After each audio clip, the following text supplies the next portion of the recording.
Selamat pagi saudara. Ada beberapa pokok pikiran penting di dalam Mazmur 36 ayat 6 sampai 11. Yang pertama itu adalah kasih Allah yang tidak pernah gagal. Ya.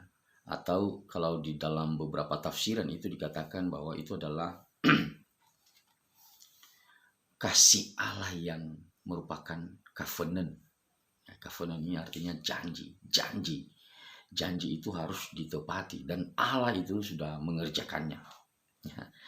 Itu kita lihat di dalam ayat 6, ayat 8, ayat 11. Misalnya ya Tuhan kasih-Mu sampai ke langit. Ayat 8, betapa berharganya kasih setiamu ya Allah. 11, lanjutkanlah kasih setiamu bagi orang yang mengenal Engkau. Jadi ini yang ditonjolkan ya. Dalam tulisan pemazmur ini, kehidupan orang fasik itu langsung dikontraskan bukan dengan orang benar. Ya, jadi aneh sekali ya memang dalam Mazmur ini kita lihat pemazmur menulis memberikan semacam komparasi antara kehidupan orang fasik dengan langsung dengan Allah, bukan dengan orang benar. Nah ini memiliki muatan teologis yang sangat besar bahwa orang fasik bukan berhadapan dengan orang benar. Dia tidak dibandingkan dengan orang benar atau disejajarkan dengan orang benar. Ya, tapi langsung dengan Tuhan, langsung dengan Allah. Jadi hati-hati saudaraku, orang fasik artinya ya orang yang tidak mau hidup di dalam Tuhan, tidak mau hidup takut akan Tuhan, tidak mau hidup dengan rasa hormat kepada Tuhan, dan dia maunya adalah hidup sakarundiwi, seenak udelnya. Ya, dia akan berhadapan bukan dengan orang benar, ya, tapi dia akan berhadapan dengan Tuhan sang pemilik kehidupan. Nah, kasih yang ditunjukkan di sini adalah kasih Allah yang tidak pernah gagal. Ya, kasih Allah yang tidak pernah gagal. Makanya para penafsir mengatakan bahwa itu adalah kasih Allah yang sifatnya covenant, artinya dijanjikan dan itu dipastikan pasti akan dipenuhi. Itu poin yang pertama. Kemudian yang kedua adalah isu atau pikiran tentang keadilan Allah. Keadilan Allah yang seperti apa? Dikatakan di dalam ayat 7 itu keadilanmu seperti gunung-gunung. Ya, keadilan seperti gunung-gunung. Dalam beberapa tafsiran dikatakan bahwa gunung itu menunjukkan tentang kekuatannya. Kekuatan, kebesaran, kekokohan akan keadilan Allah. Artinya jangan pernah meragukan keadilan Allah. Dia akan melakukan keadilannya, dan terutama ini sikap Allah di dalam menghadapi dosa. Dia pasti akan menghukum dosa, dan itu tidak ada tawar menawar ya. Dosa itu harus dihukum oleh Allah ya. Penggambaran tentang keadilan Allah sebagai gunung itu misalnya juga kita bisa baca ya. Saya mengajak kita untuk membaca Kejadian pasal 18 ayatnya yang ke 25. Apa dikatakan di situ? Ya. Jauhlah kiranya daripadamu untuk berbuat demikian, membunuh orang benar bersama-sama dengan orang fasik, sehingga orang benar itu seolah-olah sama dengan orang fasik. Jauhlah kiranya yang demikian daripadamu. Masakan hakim segenap bumi tidak menghukum dengan adil? Nah, jadi ini saudara, jangan ini penghiburan bagi orang benar di dalam dia menjalani kehidupan di tengah-tengah dunia ini. Jangan iri dengan kehidupan orang fasik yang kelihatannya lancar, yang kelihatannya tidak mendapatkan teguran, mendapatkan hukuman dari Allah dari kacamatanya kita. Nah, pemazmur ini menegaskan kepada kita bahwa tidak seperti itu ya. Mungkin saja kita tidak bisa menyaksikan bagaimana Allah menyatakan keadilannya terhadap orang fasik ini. Tapi itu kita serahkan sepenuhnya di dalam pekerjaan Allah, di dalam urusan Allah, di dalam penanganan Allah. Karena Allah itu adalah Allah yang adil menurut pemazmur. Dia akan melakukan apa yang dikehendakinya dan menunjukkan keadilannya pada waktunya.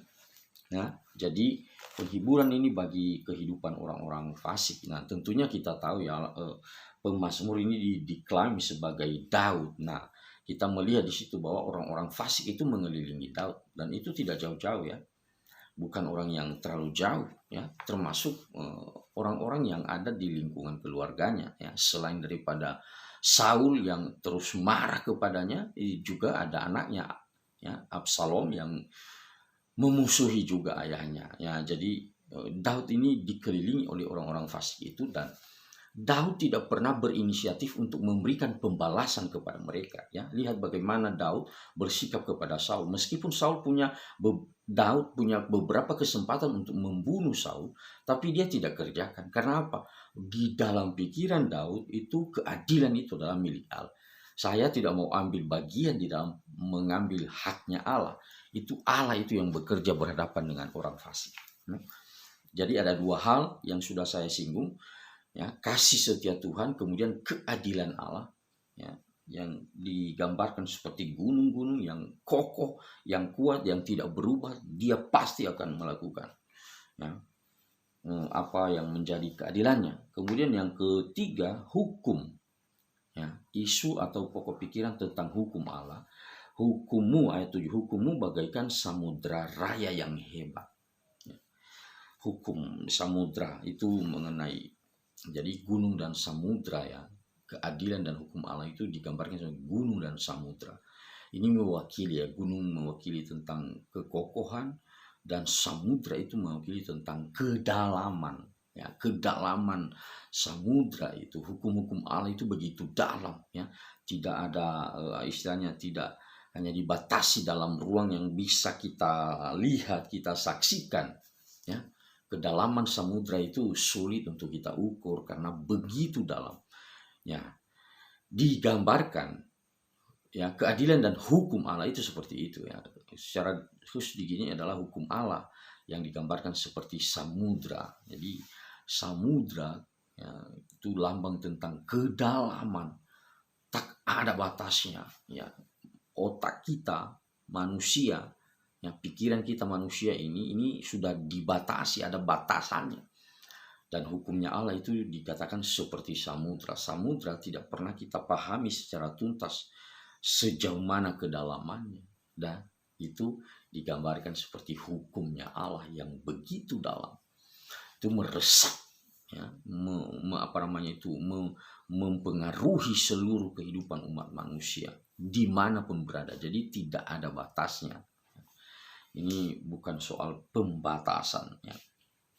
Jadi itu poin yang ketiga. Yang keempat adalah pokok pikiran tentang providensi Allah. Providensi itu adalah pemeliharaannya. Itu pemeliharaan ya. Ada beberapa ayat di situ mengenai pemeliharaan ya. Manusia dan hewan kau selamatkan ya Tuhan. Manusia dan hewan kau selamatkan ya Tuhan. Itu kisah itu terjadi di kisah Nuh ya. Manusia dan hewan diselamatkan oleh Allah. Ini artinya pemazmur mengungkap tentang kemahakuasaan Allah, bahwa dia adalah pemelihara. Dalam situasi bencana, dalam situasi sulit, dalam situasi sukar, dalam situasi kehidupan terancam, Allah itu menjadi tempat perlindungan kita. Providensi Allah itu adalah sempurna ya. Jadi banyak digambarkan di situ ya. Misalnya juga di dalam ayat 8 itu dikatakan bahwa anak-anak manusia berlindung dalam naungan sayapmu ya, naungan sayap. Sayap itu seringkali digambarkan ya sebagai tempat perlindungan. Misalnya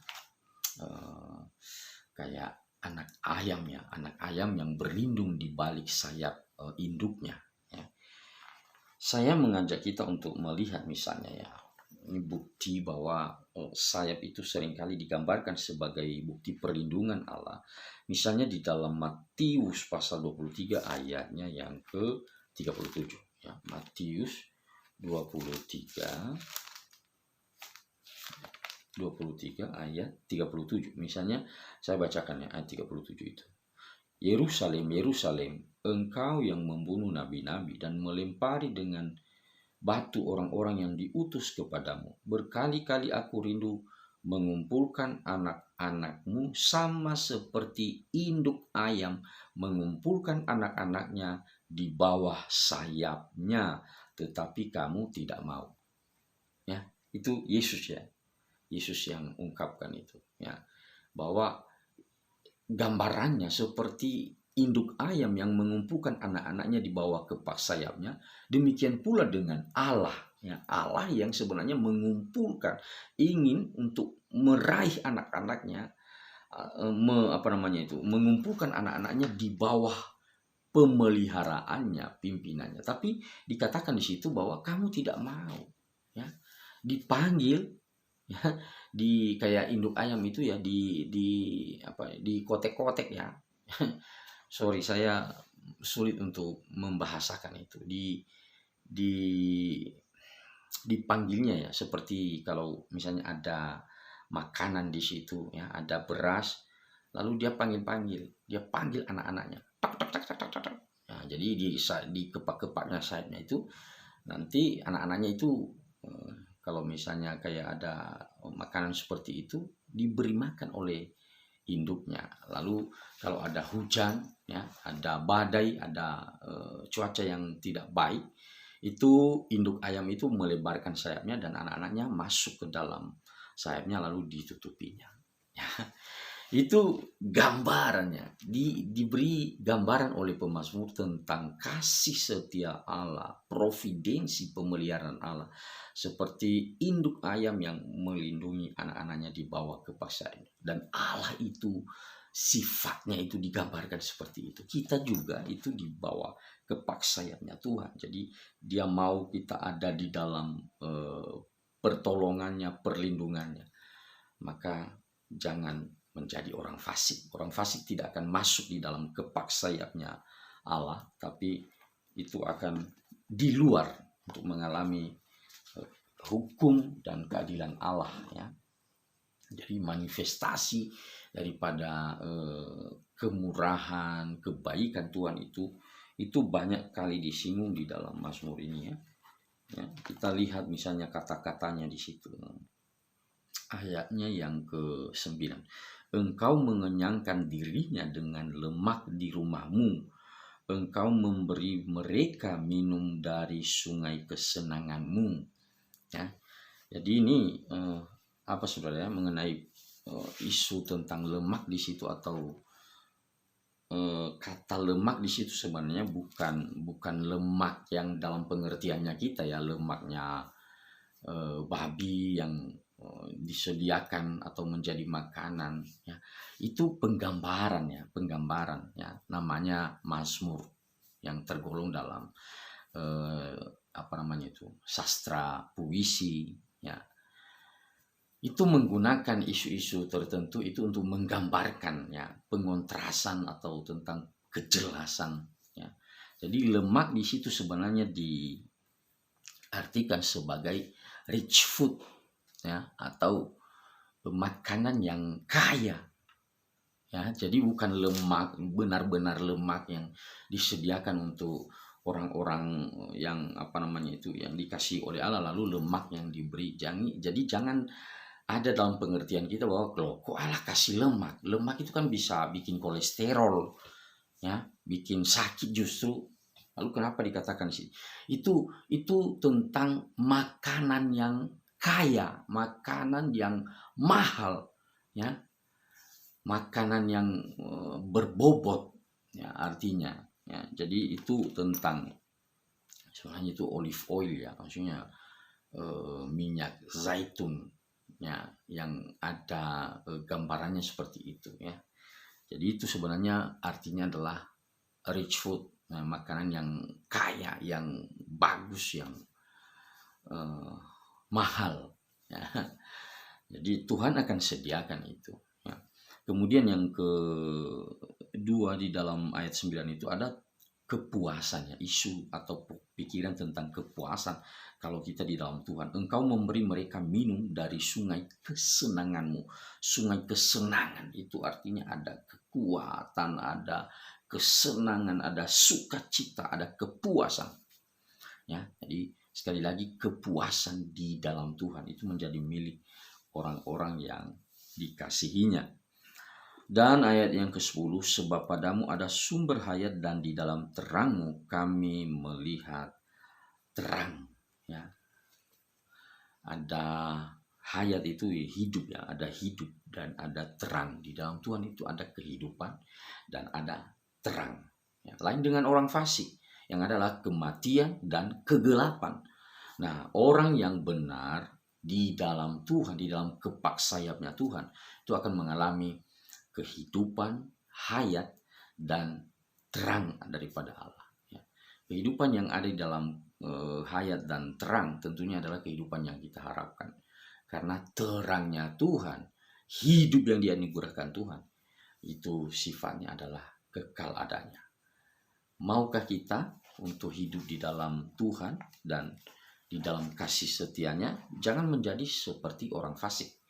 Jadilah orang-orang yang takut akan Tuhan dan berlindung pada kasih setia Tuhan. Tuhan menolong. Amin.